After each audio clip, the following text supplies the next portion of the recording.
accept it. We thought we would talk a little bit of a hot wash about the last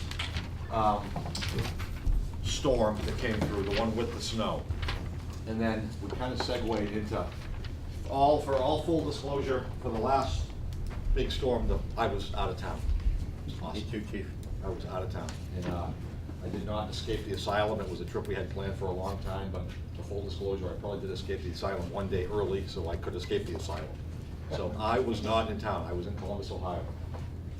And so we had talked about maybe doing like a little hot wash, and that was really the previous storm we have. So we wanted to talk a little bit about the EOC and about what its sort of morphations are and what it would look like if it was when it's set up fully, what it looks like when we there's a couple incarnations of it, and talk a little bit about how it operated during that second storm. And the first storm, the one was just the wind. We didn't really open the EOC fully, and we opened sort of as a call center more frequently than we opened the full EOC.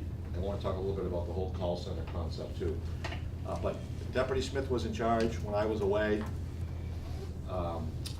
so he can talk because I was in Ohio. So my frame of reference was listening on conference calls, and then it finally got to the point after about the second day of me bothering him, I called him and said, "Look, you're it. My interference is making this worse and not better. So you call me if you need me. I'm not going to bother you anymore." And that's pretty much how it went. And my understanding is it went pretty well. We've got kind of a quick list of some issues that were with the EOC that are sort of in kind of a more general emergency preparedness thing. So with that being said, initially,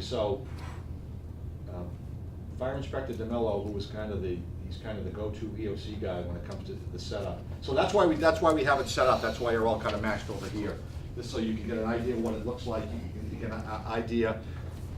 The beauty of this, the way this EOC is set up, and this was set up by Paul Broder, this has nothing to do with me, I take no credit for this at all, is that it's a scalable thing. We can open up strictly as a call center where we have sort of two people or three people in here that can take sort of the overflow off of the kind of, I don't want to call them nuisance calls because they're important to people, but when you start to get like the wires down and the trees down and is there school today and all of that. One thing that we have to sort of be careful of, I think, the discussion we need to have more internally is it seems like there's starting to be a little bit of a mission creep where this call center is opening up as a call center and is sort of taking on more and more of a responsibility, and we're getting disconnected from the communication center a little bit because we're not in the same building, and that's something we sort of anticipated was going to be the case. But I think that there's some things that internally we can probably work on to sort of avoid. I don't want this emergency operations center to just become a secondary. It's not what it's really intended to do. I don't really want it to become kind of a trickle down for the communications center. There's maybe some things we can empower them to do a little bit better down there in the event that this isn't open, up fully. So we set it up as sort of a little bit of a demonstration, what you could expect to see. Again, like I talked about, it's scalable, which is what's nice about it. You can set it up for various positions, various phone numbers, depending on the scale of the incident. Some of the things we do want to talk about, and that's what Boyd's going to go through, because again, Deputy Smith can talk about because I wasn't here. My overall experience, even as a captain when Paul Broder was the chief, and then even as a deputy chief when it was Chief Sullivan, I had very little experience with the full EOC. It just seemed to be that every time it was up and running, I was at a different function, or I was functioning in a different capacity, whether I was the on-duty deputy that was doing the deputy stuff and it was the off-duty deputy that was in here, or times when I was a captain, I was not really involved in this. So I don't really have, these guys have a much better, and Kim, have a much better understanding of how this thing operates. So therefore, Boyd's going to walk us through a little bit about the EOC in general. I've never seen this presentation, so I'm going to sit back there because I don't know what he's going to talk about either. So we're going to talk a little bit about EOC in general. Well, I don't need to describe. I may not know what I'm talking about. You just I may know what I'm talking about. Fake it till you make it. For those of you who don't know me, my name's Boyd DeMello, and I've been kicking around this place for about 30 years now. So I like the fire and emergency service. I've morphed into what we need today. And so one of our tasks here is actually, and Chief Small mentioned Chief Broda. Chief Broda had the insight or the foresight to, back when we were designing this building in the addition to the fire station, the much needed renovation to the building, to establish a room that could be used for multiple purposes. This is a training room, and it's also the emergency operations room for the town in the event of an emergency. So there was a little planning and forethought that went into this prior to us walking in the door in 2003 and turning the lights on in this room. So the town found we really had no place for an emergency operations center. Everyone kind of kicked around the idea of using the selectmen's meeting room, and if you recall at the time back then, the selectmen's meeting room's in the lower level of town hall. And if you check of any of the floodplain maps in the town of Falmouth, you'll find out that's in the floodplain. So not really, that's number one on the list of EOC locations, no floodplain. So it's worked out well over the years, and like Chief Small said, we can change this operation to what we need. There's a full-scale mock-up of the room that we can do for a big event, you know, that if we needed it, or we can scale it down to more of a call center in the event of, based on what's going on. So this is a small section. But Chief wanted to run through a few things about the Emergency Operations Center. That's a nice little map provided by one of the local real estate agents, but it breaks down the town and is a reminder Falmouth's big and it's diverse geographically and presents different problems depending where you are in town as far as emergency operations. One of the things to remember about emergency operations, it's a community-based management. All disasters happen locally. They're not happening on the state level, they're not happening on the federal level. No matter where you are, they're all local.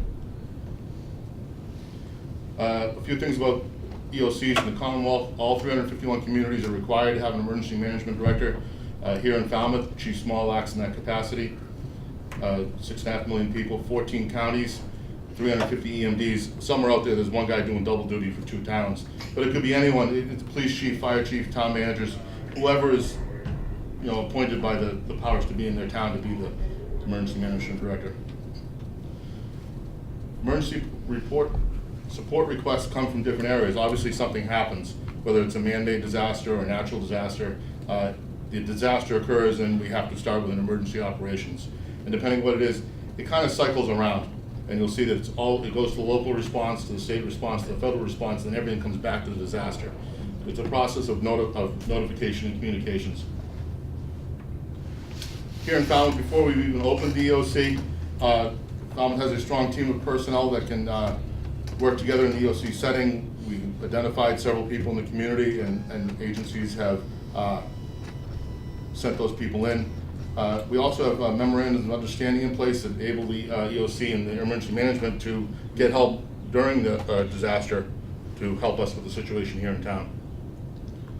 And here's some of our local members. Emergency management, the town manager and selectmen are always involved, police chief or the police department, fire and rescue, and it goes on and on. We can change this if it was a bigger event that may require more federal support and we had to bring other federal agencies in, you know, off the top of my head, ATF or FBI or FEMA or MEMA or from the state level. This room can adapt and accommodate them when they come in. So we can change. We also have another conference room down the hall that we can put people in, or if the powers to be in the town need a place to go talk out of the way, they have a quiet room they can go talk in and also have communications.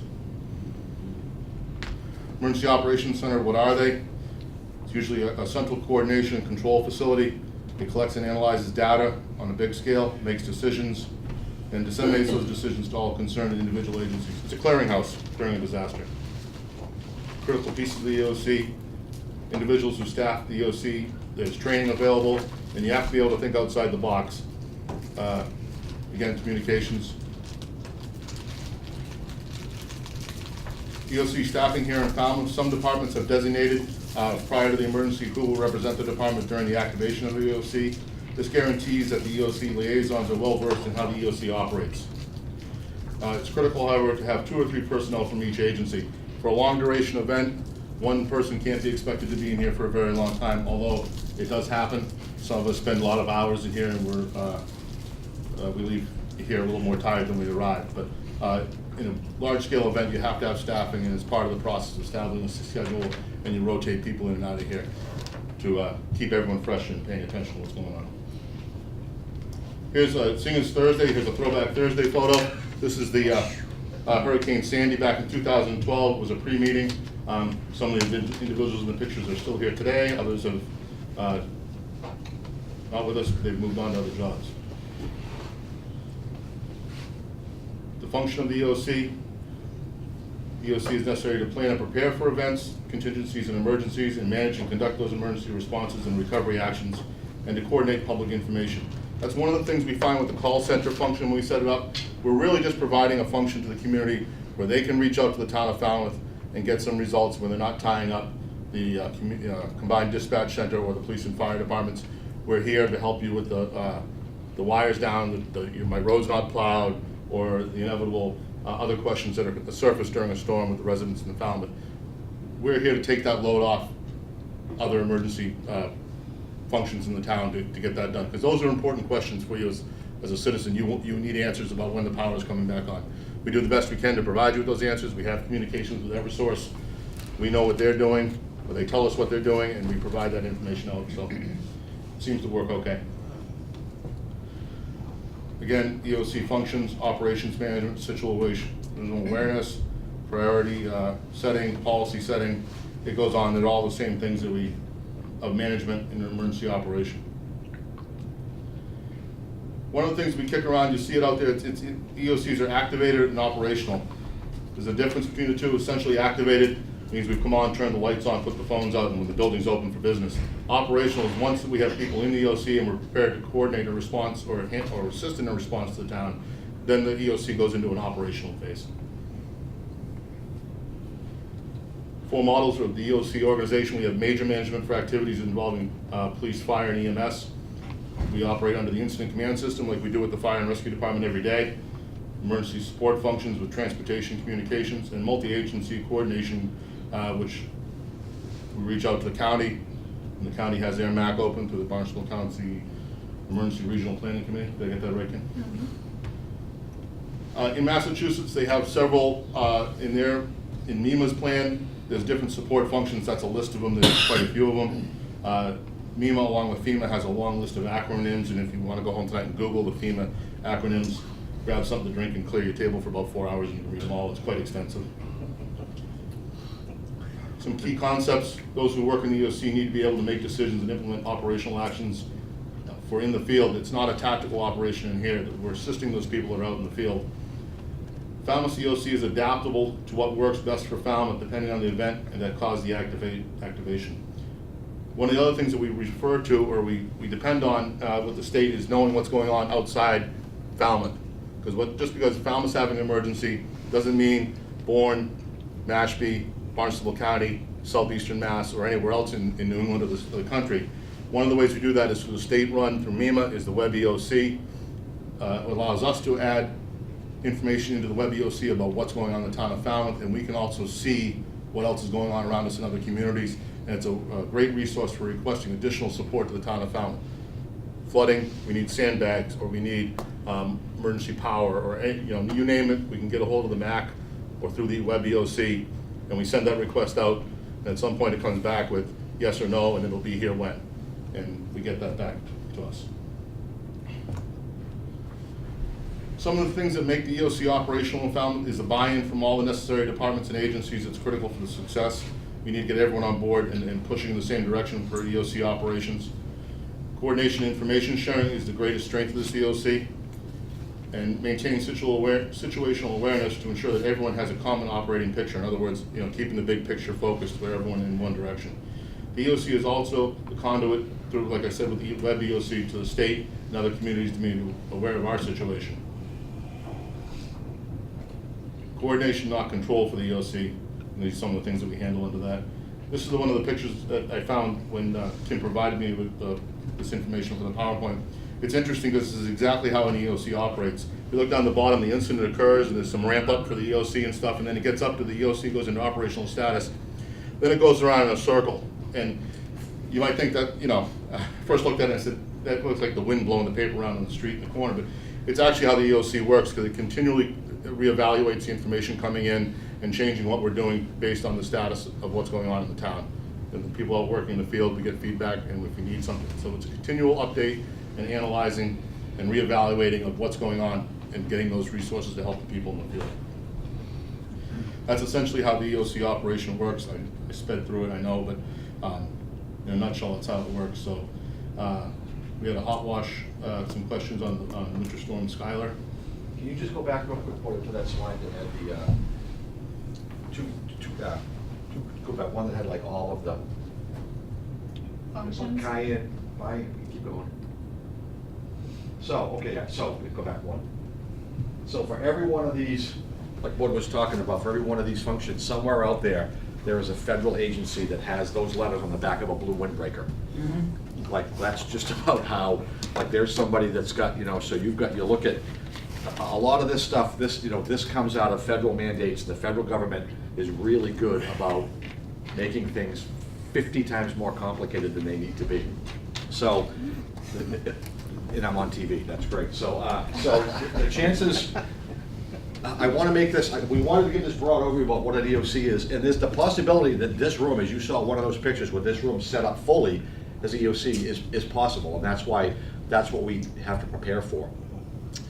The overwhelming majority of the time, it's going to be a much smaller scale incident for us, but still something that requires having an EOC open, and that's what they talk about with this being scalable. We can take this EOC from a 2-person call center, and if we had to, we could open it up to something that supported a function like that. And the next slide we'll go back to is that one about the buy-in.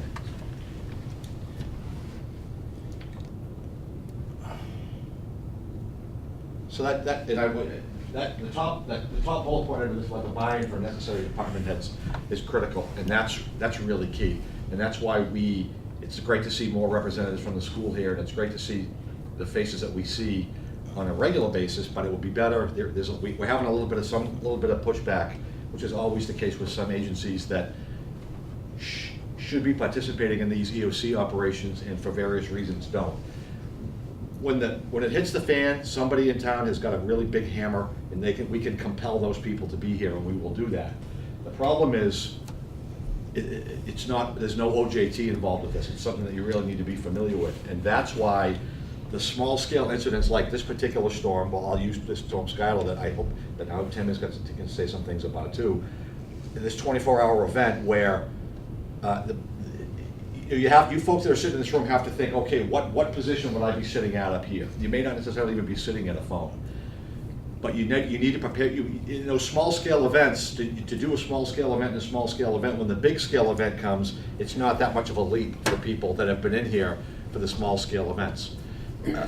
Some questions. So I asked the people from the schools a question I really don't know. Is the school 100% reliant on the DPW for snow plowing, or do you have any other? Let's take this particular storm. The county says we're going to open the shelters at 4 in the afternoon. The high school is buried in snow. The DPW is busy with everybody else. Does the high school, is there To access the actual drive-in, no. Yeah. DPW is the only reason. 100% right? They've also subcontracted for that purpose because they have been strapped Right, with, right. so they've brought in a subcontractor Right. who staged specifically at the school. Right. I forget which storm it was, but, so, Right. you know. So But just leading into the building, Right. other than that, we take care of the schools, the walkways, the when doorways. you say we, you mean the school, Custodial the staff. custodial staff. Yeah, at each school. You guys are kind of you worker bees, which is great to have here. Might be wondering why you're here. That's a reason it's important in a situation like this to have guys like you in the room, because when they're sitting, and it doesn't have to be all of you, you know what I mean, but when the guys are sitting there and they get a question like that, to be able to get an answer like that, that's what this is all about. Like, that's what it's all about, is to be able, these guys can tell you this, when it starts to get busy, these 2 phones will ring off the hook. And it's, the way, in the perfect world, the way it's designed is that they take the phone call and then they channel that request to somebody out here that can solve that problem, because we can't, those 2 guys can't solve all of those problems. And a lot of times it's just not necessarily of solving the problem, but at least getting an answer. So that's what everybody that's sort of sitting in this room needs to think about, is where could I potentially fit into this? Especially for the schools too. Let's take an example of during the school year. Let's say it's September and there's a Category 3 hurricane, and we're going to wind up in a sheltering operation up there for, you know, the beauty of the Skylers is they're generally this sort of 24-hour event where you can kind of get your feet wet with this, but we have to really be prepared for that 12-hour operational period on top of 12-hour operational period on top of 12-hour operational period that could potentially go on for days and days and days. I hope not, but that potential exists. So that's why I think there's some folks that sort of think, well, what does it really have to do with me? And that's what it could potentially have to do with you. You know what I mean? Why would Bob Shea from GIS need to be sitting in here? Well, now you're looking at a communications-driven, an internet-driven, technology-driven, every bit of information that goes out in that sort of fashion right now. So why would Bob Shea need to be here? Well, that's exactly why. Even if it's only a handful of questions or a handful of circumstances that he needs to be involved with, that could be that one critical thing. And that's why it's so important to have buy-in. And there's a couple other entities that we would like to have buy-in a little bit better that we're working on. We're kind of picking away at. It's tough because at the end of the day, it all comes down to, if one of you guys is sitting up here, there's nobody clearing the sidewalks at the high school, and we understand that. It's a staffing issue too that we're all up against. So that buy-in part is really, really key. But I hope that moving forward we take the decision to open this up pretty seriously. That even just to open the call center is a decision you can't really, because at the end of the day, that's 2 or 3 of my guys that are up here answering the phones that aren't available to do other things.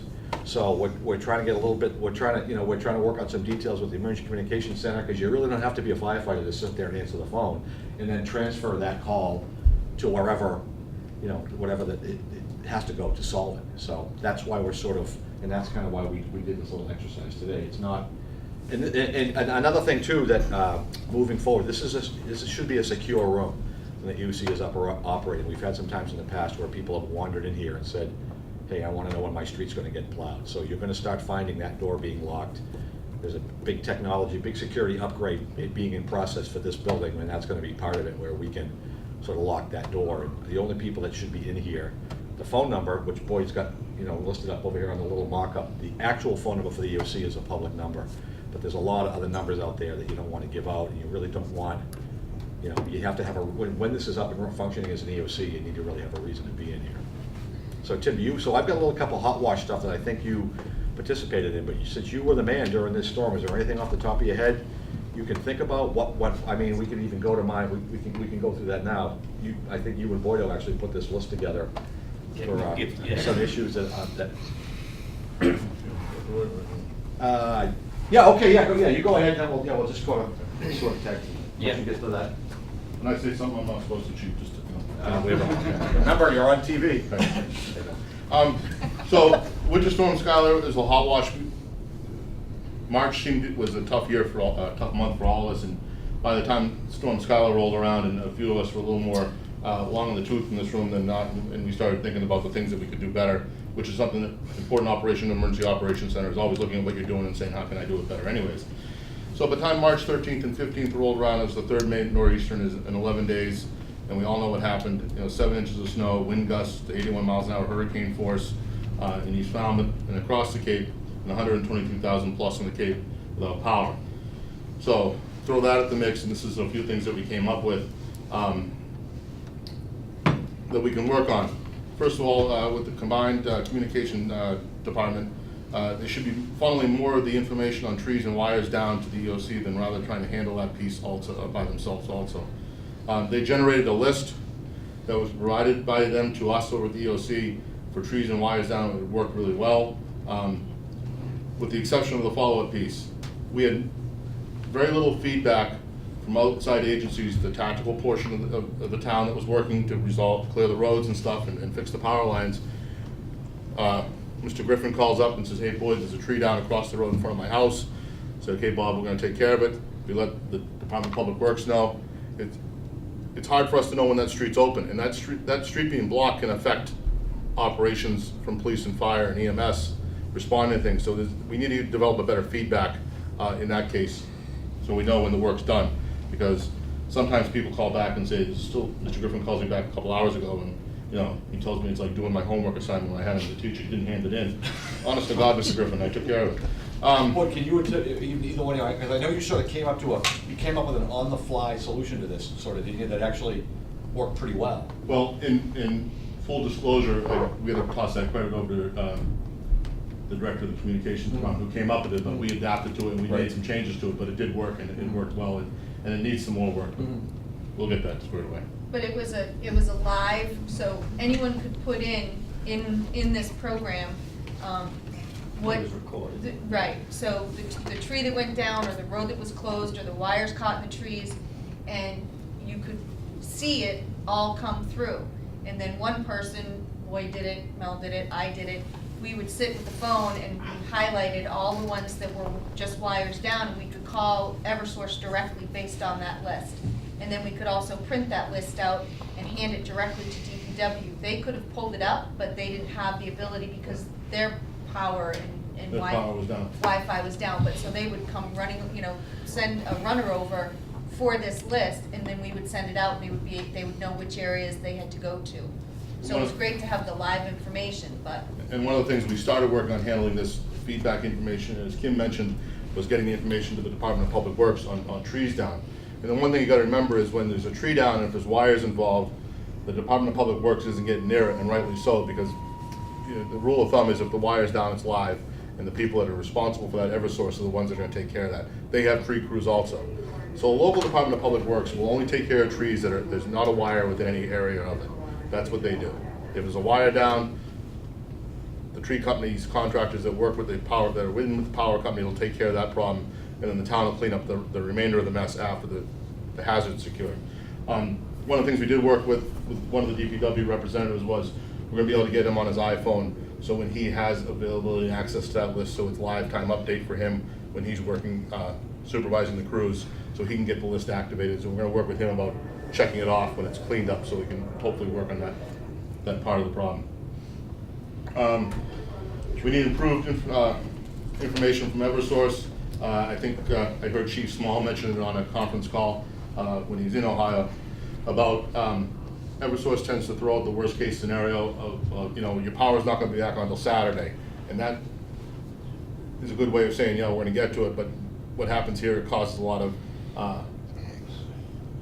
anxiety on the part of people in the town when they're looking at power out on Saturday and it's 22 degrees outside, and it's getting cold.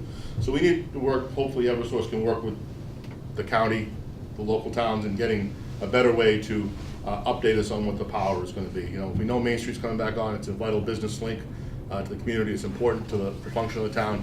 If we can tell the Main Street merchants, we should have the power on by, evening down here, they can work on getting their, employees in or what have you. Just to expound on a little bit, in the last couple of storms, what the data that we were getting from the region, we would sit on the regional conference calls, and again, I was doing this remotely, but it even happened at the first storm where the info that Eversource was giving out was that they were pushing out through whatever sort of their mass communication with customers was that, the windstorm was on a Monday, and the data that people were getting was that we'll have power completely restored by Friday.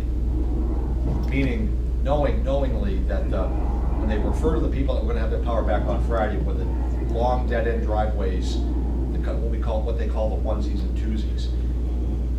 And we're gonna talk about this more, I think Joe even knows, we're gonna talk about this more on the regional level as well, to sort of hopefully get Eversource to be more upfront with what we knew, or you have a pretty good idea that 80% of the power is gonna be back on within 24 hours. But the data that they pushed out was the absolute worst case scenario for the very isolated cases, and it caused a huge amount of anxiety during both storms. And it impacts our ability, to whether or not we have to open shelters and so forth, and we're hopeful that we're gonna be able to sort of convince them at the higher levels. I think what I said at the conference call was that I don't care about bad news. If you're gonna give me bad news, that's fine. I just need accurate data to push out to people about when they're, go ahead, Joe, you got something to add to that? Yeah, well, I work in the MAC for the sheriff, and I sit on the web EOC, and right next to me is the Eversource representative. In their defense, they did have a change from their longstanding representative to Eversource. The gentleman who was with us for about 4 years, he's moved on. So they had a new person, and they did make a blanket general statement that power will be on by Friday. They didn't make a specific one, like you said, those onesies and twosies. Right. If they had done that, that would have alleviated a lot of anxiety and a lot of chaos. But we knew that they were getting updates that the Falmouth Main Street area was out of power. And I don't know why or where they dropped the ball in that regards, but I know at a later conference call, a day or two later, I know, I don't want to say who, but somebody from Falmouth was really adamant about it, and rightfully so. Right. that this was not addressed, and it should have been. Right. And then they took action on that, and that's when the ball got rolling.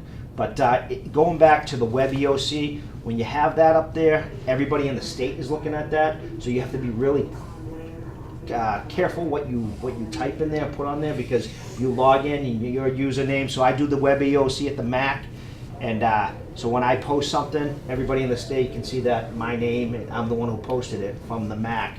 So when we see things like, you know, if one of the towns on the Cape has, like I think it was Howard, had 3 telephone poles down, blocking a main route access to Cape Cod Hospital, we're able at that point to start talking to all of our different EMS providers about changing their route path to Cape Cod Hospital. So it does make a big difference, and there's a lot of interaction going on. You had a picture earlier of what goes on up at Framingham and the bunker and their EOC, and you can see how they sit. They got the guard on one side, the National Guard, and then on the other side is the emergency support function positions, and then in the middle is all their brain trust and their operation plan and section, so forth and so on. So to get to that level, there is a process, and I think we do a great job here regionally. I think we're one of the best. We are the best region in the state of doing ICS. So I know you folks here in Falmouth do a great job as well. For those of you who don't know, MAC stands for Multi-Agency Coordination Center,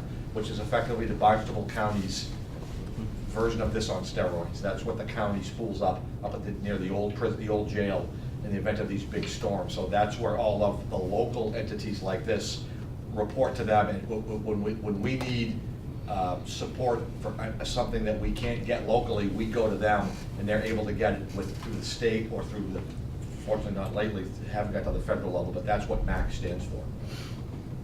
Okay. Just, Yeah, please. because regarding, you know, dealing with, you know, a specific contact person, I think we're pretty fortunate when we do have the EOC up and running that we know what numbers to call to speak to somebody. You know, and we're not going to solve the whole utility issue here with Eversource, but that was very frustrating from our standpoint, because we talked to several people and we were promised liaisons to call us back, and they never called us back.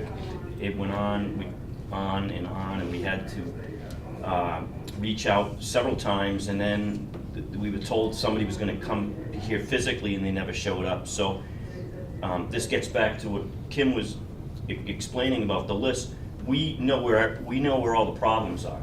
Main Street was a big problem, and yes, you know, for the infrastructure for the town itself, there was a lot of concern because of having the ability to open up some town buildings for warming shelters versus getting the full shelter open up at the high school. So that was a consideration, and we really couldn't get a good answer early on, and we just, you know, kept going out throughout the day trying to get a handle on it. But throughout the entire storm, I think the record keeping and everything that was being compiled by Kim and Boyd and Mel and Lieutenant O'Malley was on target. We just had to weed through it, and as everybody knows, Eversource has, you know, a bad rap across the state, and it's something that they have to work on. But you know, I think we do a very good job at maintaining, you know, knowledge of where all the problems are in town, and we just need somebody to speak to. Just for the public record though, like Joe was talking about, we're not slagging on Eversource, because we understand more than anybody that they're not miracle workers.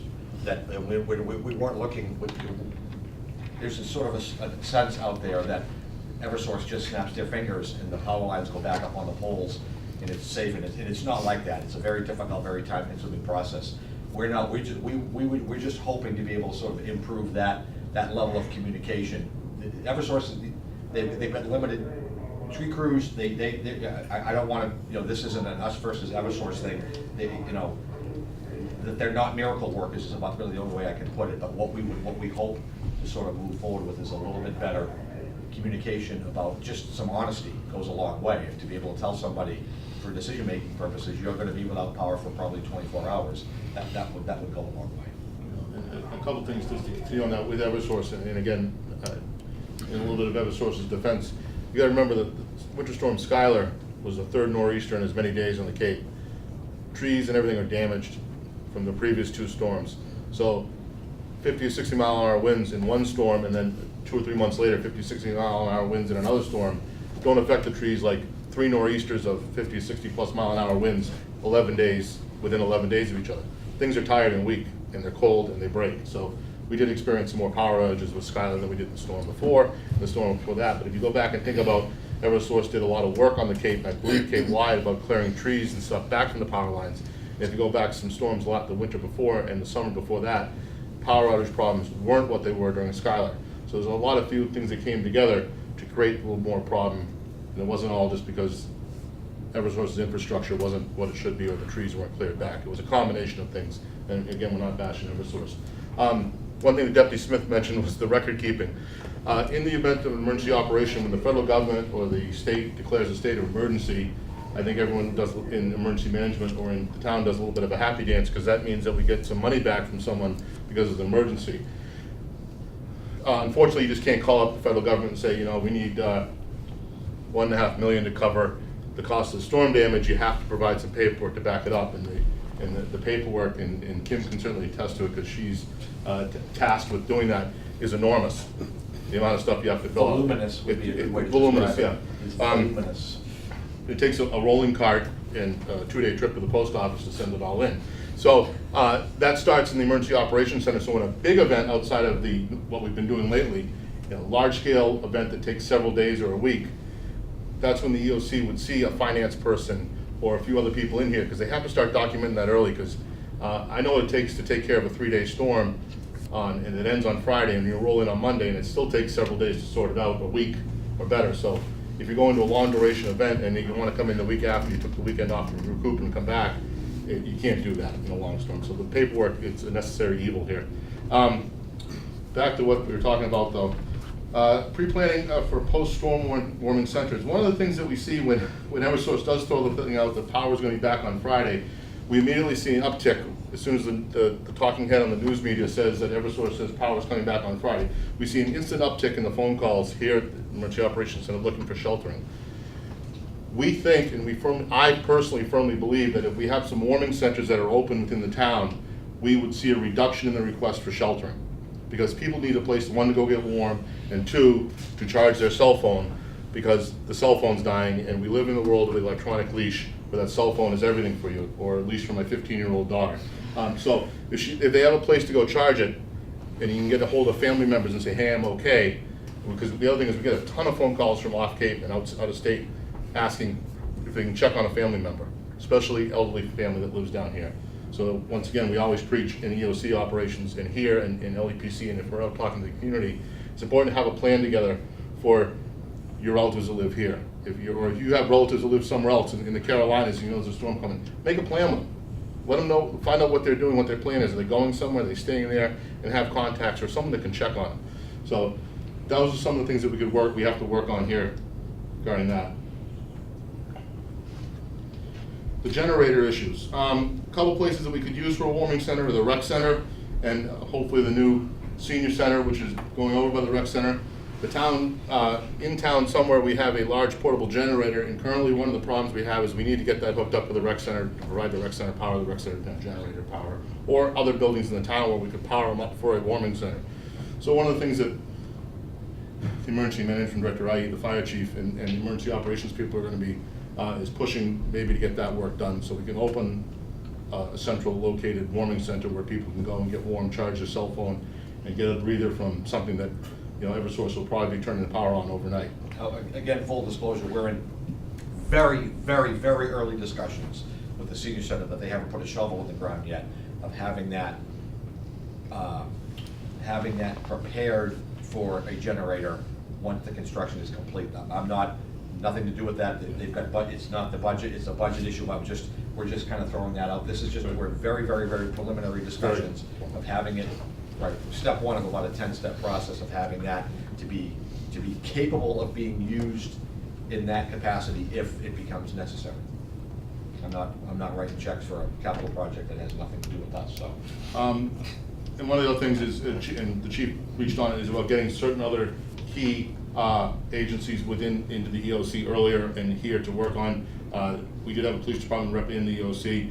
I know Superintendent Taylor from the school department ended up spending some time here during the storm, only because they didn't have internet access within the school department where she was working. In all honesty, and a little bit of pat on the back of the people that developed this place, the fire station did remain operational throughout with internet access and phone access and power with their generator and stuff. So we're fortunate. That's important for an EOC to have, because if power goes out, then we can't help anyone else. But I know we had a discussion with Superintendent Taylor, and I know she's provided us with some dedicated people going forward from the school department to be in here. So we're looking for some more buy-in from other departments again towards taking care of that problem. Again, reaching out to the senior groups, touch base with us early on so we know what everyone's doing, so we can assist you in making sure that the people in the town are safe. We know what's going on, because we get the phone calls from, so-and-so off Cape looking to check on mom who's living down here and stuff. So they have resources at the senior center that they certainly can reach out to these people. And if we have, again, a buy-in on that, we have that person here. So it's not the person taking the calls and trying to run the EOC that's making those calls. It's off to someone else that can handle it and give it the attention that that individual person needs to handle the problem. So those are just some of the, one of the other things is maybe a midday conference call on the county level. We seem to have conference calls at 10 o'clock and at 4 o'clock, but sometimes maybe in a big storm, maybe there's a plan in place. Joe, you may know of it, maybe we don't. Maybe a midday call just to see kind of where we're at. It doesn't have to be a big call, but hey, how's things in Falmouth or how's things going out in Eastham? It'd be nice to know, because it's a long period of time when you're in the middle of an operation between 10 and 4 that a lot goes on, and it's keeping the loop open. It might be nice to have that. And that's essentially it. So again, remember, in EOC operations, it's not if, but when. That's how we work. So if anyone has any questions for the chief or myself or deputies or anyone else in the room. Tim, you got anything to add since you were here for that whole thing, or? No, I mean, just to talk about the history of the EOC, there've been a lot of people over the years that have helped get this room to where it is, technology-wise. We've had a lot of the IT personnel from Town Hall over the years that have helped create the network in here so that we can be up and running and set this room up the way it is so that we can function. The phone systems is an IT thing, the internet, the wireless system, it's all IT, and then all the other people that come in here to support us makes our job a little more bearable in here. It's as you saw, there was a big picture with lots and lots of people here. It's not like that. In the middle of the night, the lights are turned down, the phones are ringing all night long, but there's only 2 or 3 of us in here generally. And as the deputy or even the chief or Deputy Thrasher, we're also responsible for the fire department side of things. So not only are we in here working to look in on the EOC, because the EOC essentially,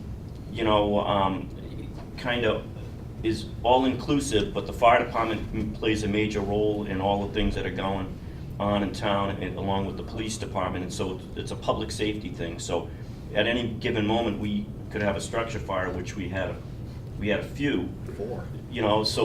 So at the same time, so the thing is that we stay in communication with one another. So we're never away from here, even if I'm physically here, I'm speaking to them, but if I'm out of the building, I'm speaking to them, and like the chief, explained, he was away, but, we were just a phone call away, or, I was in Ohio, I felt texting. like I was standing right here. So, so I mean, and we field a lot of calls, we speak to a lot of people, and just the public has to understand they have to be very patient, because not only, are they without power, but so are we, and our families are still all affected too, but we're in here trying to make sure that, we prioritize everything in order to get things, taken care of, and get the care and the responses out to everybody. So the only other thing I just mentioned, in all the times that I've been involved with the EOC, we always look at everything,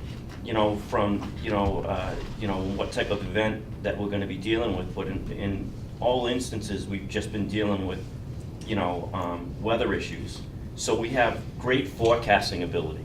we know, and we have a meteorologist that's at our disposal, and he gave us a great presentation recently, and, you know, so we know days ahead that what's coming, and then it might turn a little bit or whatever, but, you know, we're pretty well informed, but if, you know, something blows up on the other side of town, it's, you know, we might all be there, so. I should know with the EOC, the setup from this, it really can occur within a few minutes to get Yeah. the phones out and get everything operational. It was designed that way. Because like Deputy Smith said, you know, a winter storm's coming and this whole thought about operating the EOC doesn't happen on the morning of the 13th. We've probably been talking about this since the 10th or 11th when someone on the Boston News Media said, hey, there's weather coming. Or our resident meteorologist kind of kicked out an email to all of us saying you better start paying attention to this. In a lot more words, he's very, but that's okay. Some of it I still don't understand. But Nostradamus. So the planning for weather-related events is really, it starts happening days out, so we're really prepared. It's always gonna be that one that's the short notice, you know, disaster that occurs that's gonna test the steel of everyone here. But I think we're ready. I hope we're ready. We seem to be ready. Yeah, So we're ready to go. and my last thing is, I mean, the support that we have from all the outside agencies, all the people that come to these meetings and everything, you know, the more knowledge you have of what we do here, you know, you might one day want to volunteer in here. We actually had more civilians in here helping us this past time, we just. It's huge. Yeah, we just gave them a quick, you know, tutorial on what to do here, and they fit right in. But it's hectic in here, but if you're an adrenaline junkie, it's a lot of fun. You know, I mean, there's a lot going on in here. You know, I think the town of Falmouth is very fortunate to have all the resources and talent, you know, available to make this run. So when there is a major event, you know, you can rest assured that, you know, it's being handled by, you know, some, you know, very competent personnel throughout the town to make things, you know, get back on track. Did you have something, Joe? I was just gonna say, up at the MAC, the county is very fortunate to have the AmeriCorps Yeah. students, and they man They the were a big help phones. the first time we opened the shelter too. They were a huge help at the shelter. Yeah, so if you can find Yeah. a college student who's looking to do some, you know, volunteer work for their resume. Some internship stuff, yeah. Yeah. That's good to know. Yeah, they were a big help the first time we opened it. I think we talked about that the last time, but they were a big help. And I know that they were, you hear on the conference calls that they were sending them all over Kingdom Come. Joe, I don't know if you have any insider information, but I heard a little tweet that AmeriCorps is losing part of its budget, and that county commissioners cut their budget, so. Yeah, I don't, it's a grant program driven, that they apply for the grant every year, and they get the kids in like the third week of September, and they leave the third week of July. So we have that hurricane season gap. Right. But I know that the Wampanoag tribe, they applied, and they're gonna have their first season with AmeriCorps, and I think they're gonna have 10 AmeriCorps kids next year. Something you might wanna reach out to Nelson and ask him about. Yeah, well, my concern was that I had heard that they were cutting some of the funding that the county commissioners Yeah. provide in addition to the grant, which is going to eliminate the house that they have in Bourne, which I think houses like 8 or 10 of them. So that would decrease the number of AmeriCorps kids on the Cape. I'm looking for some more information on that, because then I would do a shout out and ask everyone to flood their representatives' emails, because Yeah. these kids are, they're priceless. They really are. They do a lot of the down and dirty work. Yeah. They do a lot of the heavy lifting, and they're young, which is Yeah. very helpful for the heavy lifting. Very helpful. Do you have another question back there? Linda Collins from the library. I had a meeting with Dr. Hopewood from the hospital, and he said during that storm, they had a lot of what he referred to as social admissions at the hospital, and that the waiting rooms were jammed with people who only wanted a place to plug in their phones and be warm. And we were talking about the library, and could that be a warming station? In one storm, we had, the library had power, but a lot of the town was without, and we had over 1,500 people come through the library that day. We set out power strips in all the meeting rooms and brought out extra chairs and things for people to make themselves comfortable. in that, along those lines, and knowing that we have a good resource that could be helpful to the town, we're looking into getting a generator. We have to, of course, get some bids, and we're looking at funding beyond town funding. Right. To. So where we are, that's a great point, but where we are with warming centers right now is it's case by case, hit or miss, because it depends on, so some of the places we've utilized in the past are the library and the rec building. And this, through this last one storm, I think town hall was utilized, and I think that's the first time that's ever happened. Town hall and the high school And- library, right. just So, just the library. because none of them have generator power, it's the flip of, it's who's got power at any one given time. So that's what we're trying to work out right now. We've had conversations for quite a while about the rec building, and the rec building seems like a pretty good fit because it's a familiar building, it's a big building, and the people that work at the rec building are sort of human service people, like that's what they do. So it seems like a pretty good fit, and we've used them for overflow in the past when they've had power. So that's why now we had talked about putting it, we've got this federal generator and wiring in a switch to have the rec building have electricity, a Gen-Trans switch. It's expensive, and it's more expensive than we initially thought. So we're literally in the preliminary stages. I probably, when I say preliminary stages, I'm floating the idea of having the senior center at least be wired. I know there's expenses involved in that completely, it is what it is, but that it be generator ready so that hopefully it's in a little bit of time where we can come up with funding to get a generator for that particular building. Since they're so close to, it's going to be co-located next to each other, that seems like a really good fit. However, the more the merrier, you know what I mean? Like if the library can have power, have generator power, that would be, we're kind of in limbo because we really don't have a set place where we can say, this is going to be our warming center. And that's a work in progress, so. Anything else? Anybody else got anything? Anybody? Sir? Bill? Anybody speak? Now's the time. I got a couple of things. You're still on this, bro? What's that? I was gonna make a few comments about, sorry. Knock yourself out. Okay, I'll go after. No, if you're on the same subject, you go I was ahead. just gonna comment, you mentioned the senior center, and the council on aging, the human services department and the council on aging work together. The council on aging, I guess, always does this, but as their at-risk list of seniors that, they made phone calls from here, we made them from the warming center, so there is, I think, some process in place for reaching out to Right. seniors that request a personal phone call. And I think that there's probably more of that happening that we don't know about. Exactly, And it's that's about what- linking it, right, so right, that you linking know that together, it's right, happening, right. or that it happens maybe here. Right. So that if a call comes in Right. from someone in Arizona to say Right. like, their database is here, Right. and we can make that outreach call Right, in the same room. They have done that in the past, and it's fabulous to know that the senior center does have a program in place where they do pre-storm calls. Doesn't matter if it's pre-hurricane or pre-winter, and they have a list of everyone that they reach out to say, you're aware a storm is coming, please ensure that you have your medicines, ensure that you have your food and water and a plan in place. And then they call them after the storm as well to ensure that they fared well. And then in between, if there's, wellness check requests, but that in itself is just so ginormous for us because it's a direct connect with them, and it just, it gives them assurance and reminds them that yes, they need at least 3 days of their medicines, and yes, they need a plan in place. Now, if that plan is to reach out for sheltering if they lose their power, that's fine, but at least they're already in that mindset, because that in itself with our older population is very disconcerting, as you well know, to be displaced and such. So that piece that the two departments do is really, really helpful. Same thing, Dan? You would say the same thing? No, actually, I was just gonna follow up on a few things, sort of for the public record, Chief. You probably have done this last time. I too was actually for the very first time in a lot of years not in town when the one shelter through this litany of storms was activated.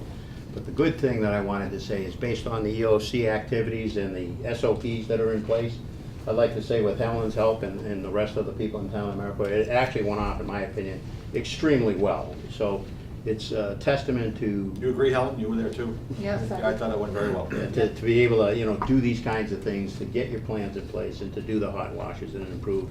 In the one shelter that we did have, I'll read from Helen's note, there were 15 people.